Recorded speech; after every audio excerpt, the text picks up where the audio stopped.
और type wise question, और हर type के क्वेश्चन आपको याद होने चाहिए। इस टाइप का क्वेश्चन अच्छा ऐसे आइडेंटिफाई होगा, इस टाइप का ऐसे आइडेंटिफाई होगा, ये सब आपको आना चाहिए।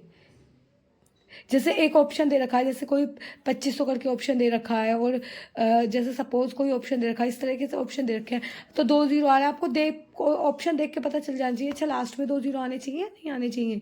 आपको पूरा सॉल्व नहीं करना, आपको किसी को सॉल्व करके थोड़ी ना दिखाना है।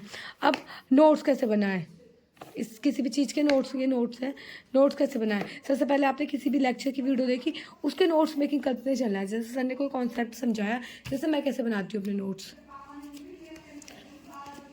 मान लो ये मैंने परसेंटेज कर दी हूँ, तो कोई भी नया कॉन्सेप्ट आया, मैंने लिख रखा है कि इस तरह का कॉन्सेप्ट आएगा, ये है कोई नंबर इनके आपस में मल्टीप्लाई करो तो एलसीएफ लेके होगा।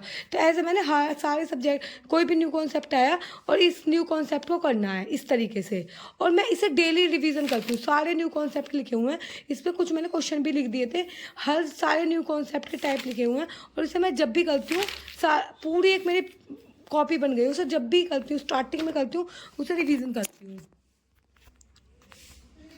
तो आपको नोट मेकिंग करनी है, ऐसे बनाते चलना है। अब इसका साइमल्टेनियसली नोट्स का रिवीजन करना है। फिर जब ये पूरा चैप्टर कंप्लीट हो जाए, सेक्शनल मॉक देना है। ये टेक्स्ट बुक पे मिल जाएगा, आप या और भी बहुत सारी ऐप है, मैं टेक्स्ट बुक से देती हूँ, सेक्शनल में टेक्स्ट बुक से लगा लो। अब वीडियो आपने देखी, वीडियो वॉच करने के साथ आपको कॉन्सेप्ट क्लियर करने हैं अपने, जितने भी सर ने बताए हैं और उनके जितने भी फॉर्मूले बताए हैं, लिखते लिखते चलना है कि, और उन्हें अपनी भाषा में लिखो। अच्छा ये हो गया, ये हो गया, जैसे मैंने हिंदी में लिख रखा है तो अपनी भाषा में लिख लो। और उसका जब आप साइमल्टेनियसली रिवीजन करो, जैसे आप पहले अगला टाइप करने जाओ, पहले टाइप का रिवीजन कर लो, तो आपको ये पता चल जाएगा अच्छा पहले टाइप के क्वेश्चन ऐसे थे, ऐसे ऐसे होगा। और आप इतनी बार रिवीजन कर लोगे कि स्टार्टिंग की टाइप आपको रट जाएंगी, जैसे मुझे अब दिक्कत नहीं हो रही। तो रिवाइज करना है प्रीवियस डे का आगे वाले डे से पहले। अब बुक, अगर मान लो बुक से आप बनाते हो, जैसे मैं सर की पीडीएफ निकलवा के इससे बना रही हूँ, पहले स्टार्ट करना है हमने बुक से, कोई भी बुक ले सकते हो, किरण पब्लिकेशन की बुक लो, जो भी अच्छी लगे। मैंने तो सर की पीडीएफ निकलवा रखी है, इसी से कर लेती हूँ। बुक में से मैंने क्वेश्चन करे, उसे करने से जाने से पहले अपने रिवाइज को नोट्स करना है, रिविज़न करना है जो आपने नोट्स बनाए हैं। फिर मार्क करना है क्वेश्चन को जो तुमसे नोट्स में नहीं हुए, जो कोई क्वेश्चन तो ऐसे होंगे उन्हें मार्क करना है, और उनके सॉल्यूशन देखने की कोशिश करना है। और उस टाइम पेंसिल का यूज़ करना है, क्योंकि क्या होता है कि हम क्वेश्चन आसान होते हैं, हम सोचते हैं तो हार्ड है, पेन से टिक लगा देते हैं। वो स्टार्टिंग में हार्ड लगता है, लेकिन होते वो आसान है, तो पेंसिल का यूज़ करना है टिक लगाते टाइम।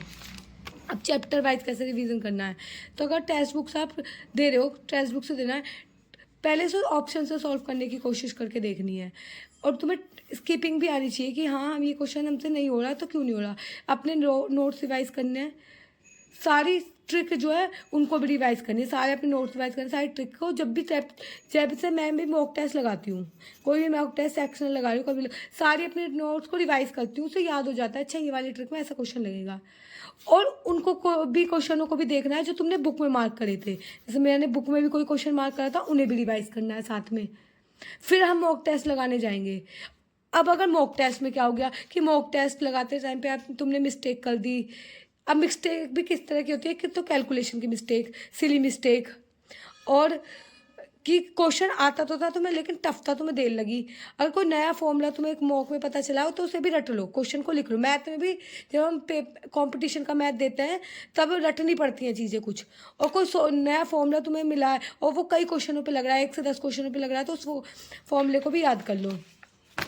ठीक है। अब जैसे मैंने एक बुक बनाई थी, कॉपी बनाई थी एरर, बुक ऑफ एरर की, जिसमें जैसे मैंने सिली मिस्टेक करी थी, मैंने इनकरेक्ट की जगह करेक्ट पढ़ लिया था, तो ये मेरी सिली मिस्टेक है। मैंने कैलकुलेशन पे दिक्कत करा, मैंने एक जगह मेंस्ट्रुएशन क्वेश्चन आता है, रेडियस की जगह डायमीटर पढ़ लिया और उसको आधा कर दिया, और मैंने 16/3 को 2/6 लिख दिया, लेकिन एक्चुअली में 1/6 होता है।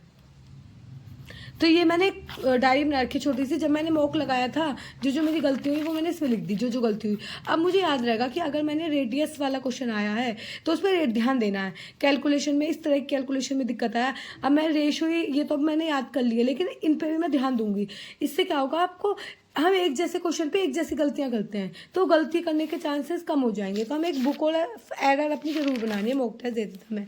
अब क्या है, मॉक को एनालाइज करना है, सेक्शनल मॉक देना है, वही जो मैंने बताया बुक ऑफ एरर बनाने है, एनालाइज करना है मॉक को, जितनी फ्रैक्शन वाली दिक्कत है, जैसे फ्रैक्शन में मुझे दिक्कत होती है तो सबको लिख लेना है एक साथ, फिर रिवीजन करना है। अगर आप ऐसे मैथ की तैयारी करोगे, अब बहुत बच्चे पूछते हैं रिवीजन कैसे करें, तो एक तो डेली रिवीजन हो गया, जो आपने नोट्स बनाया उन्हें डेली पढ़ रहे हो।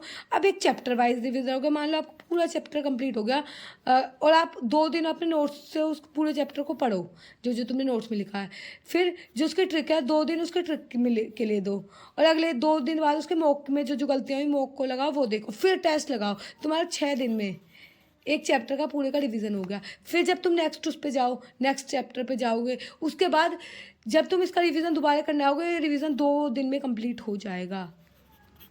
हमें रिवीजन करने जरूर है। मैंने पूरा मैथ कंप्लीट कर रखा था एक बार, लेकिन मैंने छोड़ दिया रिवीजन करना, मैं दोबारा करना पड़ रहा है। तो जब हम रिवीजन नहीं करते, रिवीजन करना बहुत ज़रूरी है। अगर हम मैथ में रिवीजन नहीं करते तो हमारी चीज़ें ख़त्म हो जाएंगी। तो ये आप ऐसे कर सकते हो, मैं ऐसे करती हूँ सारे सब्जेक्ट के लिए, ये सारे पूरे उसके लिए है, ये आप कर सकते हो ऐसे करके। और एक एरर, बुक ऑफ एरर की जरूर कॉपी बनाना इस तरीके से।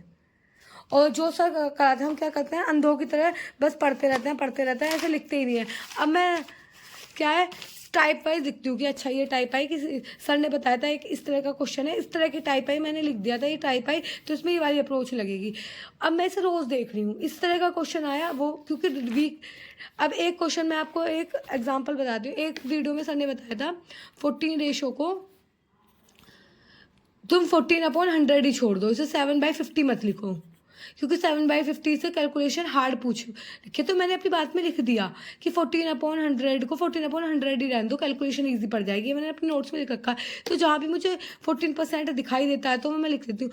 और हमें ये भी देखना है कि हमारे सर कैसे क्वेश्चन कर रहे हैं, अप्रोच कैसे लगा रहे हैं। और हमें जैसे कुछ कैलकुलेशन भी आ रही है, जैसे 273 की 38 में मल्टीप्लाई है, तो हमें करना एकदम दिमाग में आना चाहिए कि 273 है, 300 माइनस करके कर देंगे हम।